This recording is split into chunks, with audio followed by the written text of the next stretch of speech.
तो हेलो दोस्तों, आपका वापस से स्वागत है मानवा इनसाइट में। और आज मैं लाया हूँ आपके लिए एक मुरीन मानवा जो बहुत ज़्यादा मस्त है। चलो फिर बिना किसी बकवास के सीधे मानवा की तरफ बढ़ते हैं। इस मानवा की शुरुआत में हमारा मेन कैरेक्टर कह रहा होता है, असल में मैं पृथ्वीवासी हूँ और यहाँ पे एक सिविलाइज वर्ल्ड से आया हूँ।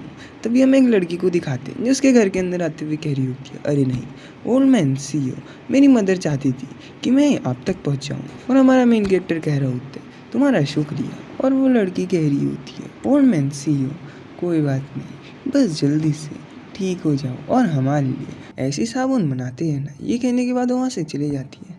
और मेन कैरेक्टर गुस्सा करते हुए कह रहा होता है, 50 साल हो गए मुझे विकासी दुनिया में आए हुए। और ये उस दिन से शुरू हुआ था जब हम अपनी कंपनी की वर्कशॉप की तरफ जा रहे थे और मेरे साथ थे मैनेजर किम और सब लोग। लेकिन हम अचानक से लैंडस्लाइड की चपेट में आ गए और उसके बाद जब हमारी आंखें खुली तब हम एक ऐसी दुनिया में थे जहाँ पे जो भेड़िए होते हैं उनकी 3-3 पूंछ होती है, 2 सर वाले सांप होते हैं और सबसे अजीब लोग जो हवा में उड़ सकते हैं। और तब मुझे पता चला असल में हम नोवेल में आ चुके हैं, जियांग जियाओ नोवेल, जिसे मैं पढ़ा करता था। लेकिन इसके बावजूद मुझे पता था जो हमारे कोवर्कर हैं उनकी लाइफ बहुत ज़्यादा अच्छी होगी केवल मुझे छोड़ के, क्योंकि जो आसमान से आए हुए सेंट थे उनमें, जो हमारे कोवर्कर थे उनमें बहुत ज़्यादा खतरनाक मिथिकल टैलेंट दिखा और वो खुद सरप्राइज हो गए। और उसके बाद वो ने अपने साथ स्काई में लेके और खा लिया मुझे और डायरेक्टर किंग को यहीं छोड़ के इस वर्ल्ड में। और अगर मैं तुम्हें ईमानदारी से बताऊं तो हम दोनों को बहुत ज़्यादा होप थी कि हमारे साथ भी कुछ ऐसी स्पेशल होगा। लेकिन जो डायरेक्टर किंग और मैं थे, हमारे पास कोई स्पेशल एबिलिटी थी नहीं। और इस वर्ल्ड में बिना किसी नॉलेज के हम खाली एक ही काम कर सकते थे, वो था एक मैनुअल लेबर का। और 6 महीने बाद जो डायरेक्टर किंग थे उन्होंने मेरे से ऐसा कहा कि ऐसी ज़िंदगी वो नहीं जी सकते। और उन्होंने अपने सारे पैसों से एक 3rd रेट की मार्शल आर्ट बुक को खरीदा, वो भी एक स्ट्रीट से। और केवल 3 महीनों में ही उन्होंने उसे पूरा मास्टर कर लिया। और उसके बाद वो बन गई एक मार्शल आर्टिस्ट। और उसके बाद उन्होंने नेशन के लिए वर्क करा और आगे और एडवांस मार्शल आर्ट सीखते गए। और जब वो एक पावरफुल वॉरियर बन गए उसके बाद उन्होंने इस जगह को छोड़ दिया और साथ ही मुझे भी पीछे छोड़ के चले गए। और मैं रोज़ खुद से पूछता था क्या मेरे साथ कुछ ऐसी स्पेशल होगा, लेकिन आखिरी में कुछ भी नहीं हुआ। और 50 सालों के बाद मैं बस एक बुढ़ा हूँ जो बस एक नॉर्मल से कोल्ड से मरने वाला है। तभी वो खून की खांसी करते हुए कह रहा होता है, मैं अर्थ से आया हूँ और मैंने बहुत ज़्यादा मेहनत करी यहाँ पे ज़िंदा रहने के लिए। और यहाँ तक कि मैंने यहाँ की लैंग्वेज को बोलना और लिखना भी सीखा। और एक ज़मीन खरीदने के बाद उस पर खुद का घर भी बनाया। और शुरुआत में मैंने बहुत ज़्यादा अच्छे पैसे कमाए क्योंकि मैं यहाँ पे सोप बेचता था। और अगर मैं तुम्हें मिडविल चाइना की बात बताऊँ तो वहाँ पे जो सोप है यानी कि साबुन, उसका कॉन्सेप्ट बिल्कुल ही नया है। लेकिन कुछ टाइम बाद जो थीफ थे उन्होंने मेरे साबुन की रेसिपी को चुरा लिया। और उसके बाद जो ठग लोग थे उन्होंने मेरी मार्केट से मेरे को भगा दिया। और अब मैं अपनी मौत का इंतज़ार कर रहा हूँ। और यहाँ तक कि जो ये वर्ल्ड है इसने भी मेरे को नकार दिया। तभी वो रोते हुए कह रहा होता है, तुम्हें मेरे से क्या चाहिए, यहाँ तक कि मैंने इतनी मेहनत करी, मुझे क्या करना चाहिए। तभी वो रोते हुए कह रहा होता है, क्यों मैं सेलेक्ट नहीं हुआ, अगर मैं कोई स्पेशल नहीं हूँ तब भी क्यों शुरुआत से तुम मेरे से मेरी सारी चीज़ों को ले लेते हो। तभी वो वापस रोते हुए कह रहा होता है, यहाँ तक कि अब मेरे पे इतनी भी एनर्जी नहीं है कि मैं अपनी आँखों को खुली रख पाऊँ। और अगर मेरे पे थोड़ी और ज़्यादा ताकत होती तो शायद से मेरे पे और अपॉर्चुनिटीज़ होती। और इसी तरीके से मैं मरा था। लेकिन तभी उसे वापस होश आ जाता है और वो खांसने के बाद जैसे ही उठता है वो खुद को देखते हुए कह रहा होता है, क्या मैं अभी भी जिंदा हूँ। और ये तो वही कपड़े हैं जो मैं अर्थ में पहना करता था। और हमें दिखाते हैं उसके सामने बहुत ज़्यादा लोग होते हैं, उनमें से एक कह रहा होता है मेरा सर। और एक लड़की भी कह रही होती है हम कहाँ पे हैं। और जैसी मेन कैरेक्टर उन्हें देखता है उसे सब कुछ समझ आ जाता है और वो कह रहा होता है, अच्छा अब मुझे सब कुछ पता चल गया। असल में मैं इस वर्ल्ड में एक पावर के साथ आया था, जो मेरी पावर है वो है पावर ऑफ रिग्रेशन। इसका मतलब मैं टाइम में पीछे आ सकता हूँ। और हमें दिखाते हैं जो डायरेक्टर किम होते हैं वो सबसे कह रहे होते हैं हम तो अपनी कंपनी ट्रिप की तरफ जा रहे थे। और सीईओ सोच रहा होता है, हाँ और वैसे भी ये पहला दिन था हमारा जब हम ये अजीब से वर्ल्ड में आ गए। और जब हम एकदम से जो लैंडस्लाइड थी उसकी चपेट में आ गए उसके बाद हमारे साथ ये सब हुआ। तब मैंने एक चमकती हुई लाइट को देखा था और मुझे जो मेरे साथ 50 साल पहले हुआ था मुझे वो वापस याद करना होगा। तभी एक बंदा उसे पीछे से बुलाते हुए कह रहे होते थे, अरे मैनेजर, सीईओ। और सीईओ सोच रहे होते हैं, मैं तो टाइम में वापस पीछे आ गया हूँ, तब मुझे क्या करना चाहिए। लेकिन जो ज़्यादातर रिग्रेशन स्टोरी होती है उनमें जो मेन कैरेक्टर होता है वो जो फ्यूचर की इन्फॉर्मेशन होती है उसका बहुत ज़्यादा इस्तेमाल करता है। लेकिन मुझे तो खाली साबुन बनाना ही आता है। और तभी हमें एक बंदे को दिखाते हैं जिसके कंधे पे हाथ रखने के बाद गुस्सा करते हुए कह रहा होता है, मैनेजर, सीईओ। और सीईओ कह रहा होता है, अरे सेक्शन चीफ, मुझे माफ़ कर दो, मैं बस एकदम से चौंक गया था। तभी वो गुस्से में उससे एक पंच भी मार देते हैं, जिसे देखने के बाद और लोग शौक हो रहे होते हैं। और वो बंदा सीईओ को गाली देते हुए कह रहा होता है, तू कमीने, तू माउंटेन साइड पे ड्राइव करते वक्त सो रहा था, तूने तो बस हमें मार ही दिया था। और सीईओ सोच रहा होता है, अरे मैं तो इसके बारे में भूल ही गया था, क्योंकि इतने सालों से किसी ने भी मेरे नाम से नहीं बुलाया, इसलिए मैं इसके बारे में भूल गया था और खुद के नाम को पहचान ही नहीं पाया। तभी वो बंदा उस पर गुस्सा करते हुए कह रहा होता है, मैनेजर, सीईओ, क्या तुम अपनी जॉब को खोना चाहते हो। और सीईओ सोच रहा होता है, अरे ये तो सेक्शन चीफ है जिसका नाम था जियोन, और ये एक बहुत बड़ा कमीना है, क्योंकि जो ये कंपनी है उसका ये एक नेफ्यू है। और ये बहुत ज़्यादा लकी है क्योंकि ये नेपोटिज्म की मदद से 30 साल की उम्र में एक सेक्शन चीफ बन गया। और हमें एक ट्रैक सूट वाले बंदे को दिखाते हैं जो उसे शांत कराते हुए कह रहे होते हैं, प्लीज़ यहाँ पे रुक जाओ। वैसे भी जो मैनेजर सीईओ है वो हमें लैंडस्लाइड से बचा नहीं सकते थे अगर वो यहाँ पे कुछ भी कर लेते। और ये सुनने के बाद वो बंदा और गुस्सा करते हुए कह रहा होता है, क्या तुम पागल हो चुके हो। यहाँ पे जो ये कमीना है यहाँ पे सो रहा था, वो भी एक ऐसी सिचुएशन में। और ये सुनने के बाद शियोन उठते हुए कह रहे होते हैं, हाँ डेफिनेटली मैं सो ही रहा था, लेकिन जो इसका रीज़न है वो है क्योंकि जो जियोन है इसने इसका जितना भी काम है वो सब मेरे को दे दिया था। और इसकी वजह से मुझे ऑफिस में बहुत ज़्यादा देर तक रुकना पड़ा, और यहाँ तक कि क्या इसे यहाँ पे ड्राइव नहीं करना चाहिए था।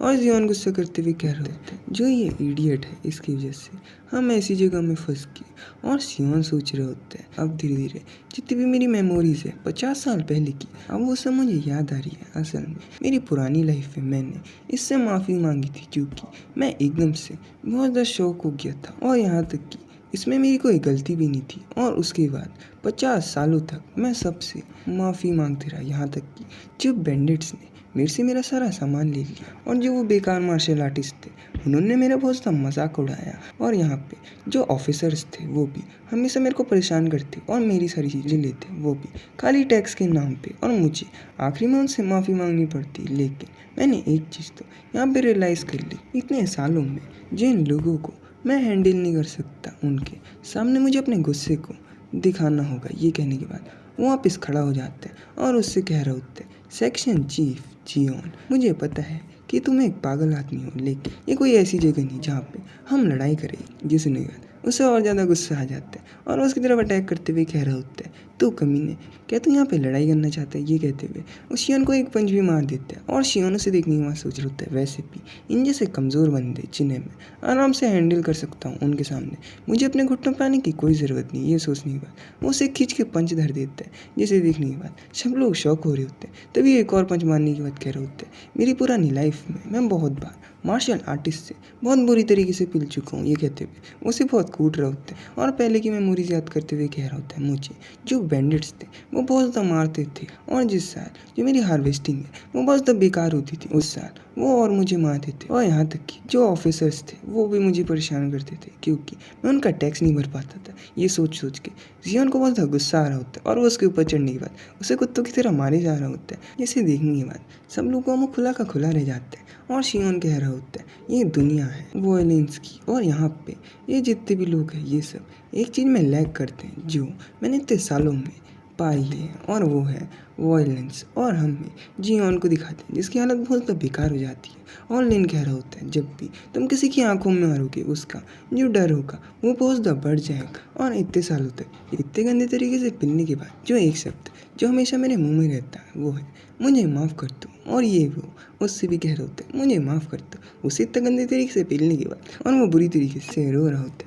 और शियोन सोच रहे होते हैं, यहाँ तक कि जो वो ट्रांसजेंडेंट आए थे उन्होंने जो बताया था मिथिकल टैलेंट के बारे में, अगर वो मेरे पास नहीं भी है और या फिर मेरे पास कोई मार्शल आर्ट टैलेंट नहीं, जिससे जो ये मुरीम वर्ल्ड है मैं इसमें फेमस हो पाऊँ, लेकिन जो चीज़ मेरे पास है वो है मैं अपनी किस्मत को ही बदल सकता हूँ। और हमें दिखाते हैं जो जियोन होता है वो दर्द में कर्रा रहा होता है और डायरेक्टर किम कह रहे होते हैं मैनेजर CEO आप अपनी कलीग के साथ ऐसा कैसे कर सकते हो। और CEO कह रहा होता है हाँ आप सही कह रहे हो, मैं बस बहुत ज़्यादा गुस्सा हो गया था, मुझे इसके लिए माफ़ कर दो। ये कहने के बाद वो उनसे माफ़ी मांगते हुए सोच रहा होता है वैसे भी मैं इन लोगों से फिर कभी नहीं मिलूँगा जब तक का मैं मर ना जाऊँ। और वो उनसे कह रहे होते हैं वैसे भी कार तो ड्राइव मैं ही कर रहा था, तो मुझे इस एक्सीडेंट के लिए माफ़ कर दो। और डायरेक्टर किम कह रहे होते हाँ जो सेक्शन चीफ यानी कि जियोन है वो तुम पे थोड़ा बहुत हार्श हो गई थी, लेकिन तब भी तुम्हें इस तरीके से ओवर रिएक्ट करने की कोई ज़रूरत नहीं थी। मैनेजर CEO तो फिलहाल उनसे माफ़ी मांगो। और शियोन उनसे कह रहे होते हैं बिल्कुल डायरेक्टर किम।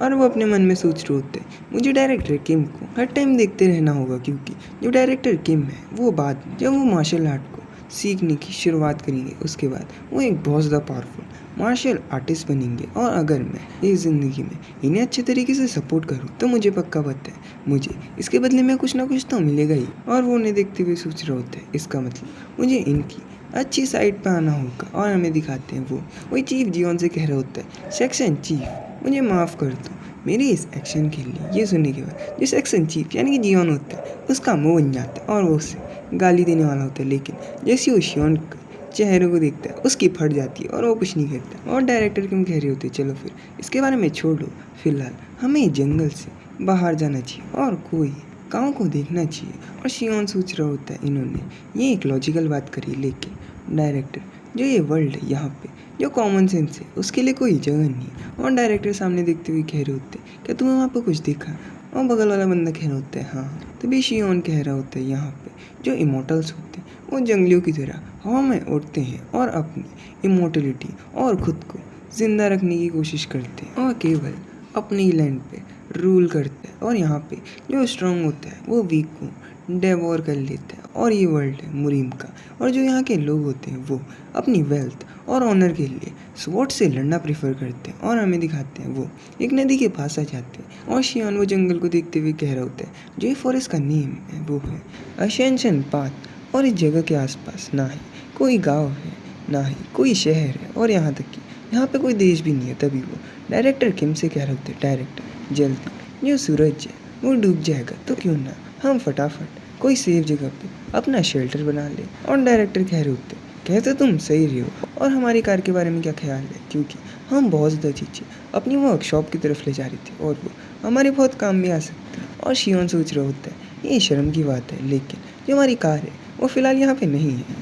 और ये सीधी सी बात है इन लोगों को मेरे पे विश्वास तो होगा ही नहीं, चलो फिर इन्हें कार को ढूंढने देते हैं। और वैसे भी इन्हें कन्विंस करने में जो मेरी एनर्जी वेस्ट होगी उससे अच्छा है इन्हें कार ही ढूंढने दो। और वो उनसे कह रहे होते हैं चलो फिर हम 2 टीम में स्प्लिट हो जाते हैं। जो पहली टीम होगी वो कार को देखने जाएगी और जो दूसरी होगी वो शेल्टर बनाएगी और सनसेट से पहले वापस आ जाना। और हमें सीधे रात का सीन दिखाते हैं जहाँ पे उन्होंने एक शेल्टर भी ढूंढ लिया होता है और वहाँ पे एक कैंप फायर जलाई होती है और एक लड़की गहरी होती है।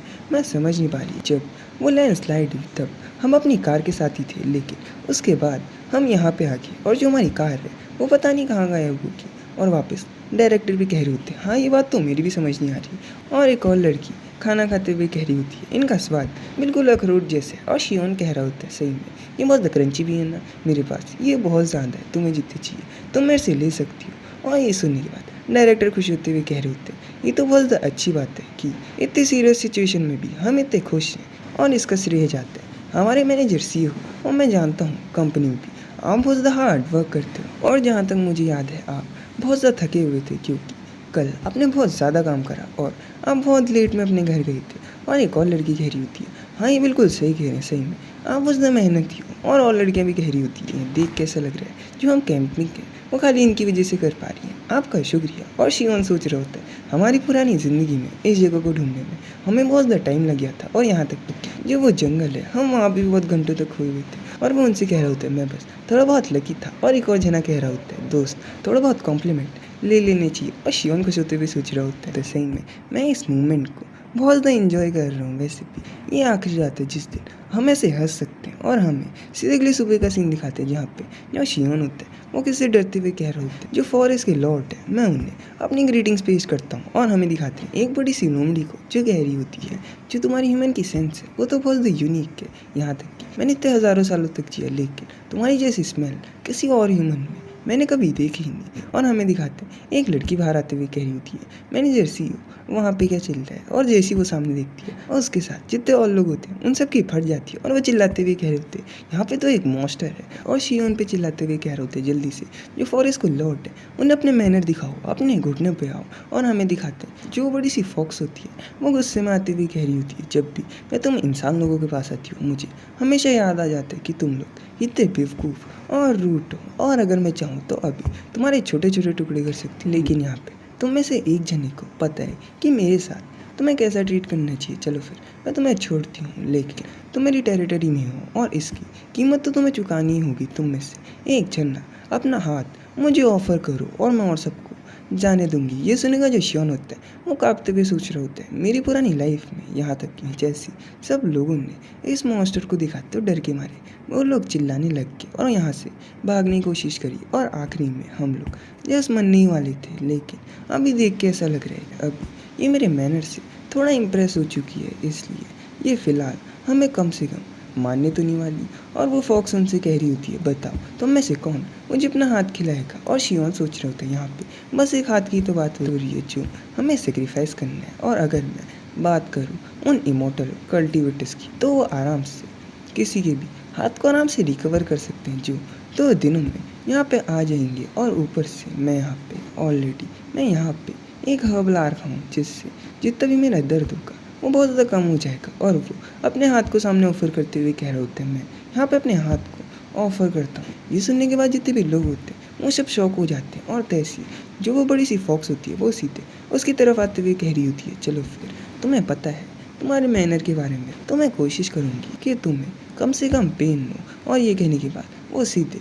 शियोन का एक हाथ खा लेती है और शियोन को बहुत ज़्यादा दर्द भी होता है जिसे देखने के बाद सब लोग अपना मुंह मोड़ लेते हैं। और शियोन वो हब की तरफ बढ़ते हुए कह रहे होते हैं मुझे फटाफट इस हब को खाना होगा। और वो हब को खाते हुए रोते हुए सोच रहे होता है ये बहुत बुरी तरीके से दर्द कर रहा है। और हमें दिखाते हैं वो फॉक्स को जो आराम से हाथ खाने के बाद कह रही होगी मुझे लगा जो तुम्हारा टेस्ट होगा वो थोड़ा अलग होगा क्योंकि जो तुम्हारी स्मेल है वो और ह्यूमन से बिल्कुल ही अलग है लेकिन तुम्हारा टेस्ट जो वो बिल्कुल सेम है और ह्यूमंस की तरह। एक्चुअली जो तुम्हारा टेस्ट है वो तो उनसे और ज़्यादा बेकार है क्योंकि जो तुम्हारी मीन्स में इतनी ज़्यादा इम्प्योरिटीज़ हैं इसकी वजह से। और शियोन सोच रहा होता है जो हर्ब है उसने मेरी बहुत ज़्यादा मदद करी उससे जो मेरा पेन है वो बहुत ज़्यादा कम हो चुका है। और वो उससे कह रहा होता है मैं अपनी तरफ से माफ़ी मांगता हूँ क्योंकि जो मेरी ऑफरिंग थी वो इतनी अच्छी नहीं थी। और वो वुल्फ उससे कह रही होती है चलो फिर अब 7 दिनों के लिए मैं तुम्हें अपनी टेरिटरी में रहने के लिए अलाउ करती हूँ और तुम्हें मेरी डिवाइनिटी का शुक्रिया करना चाहिए। वैसे भी तुम यहाँ पे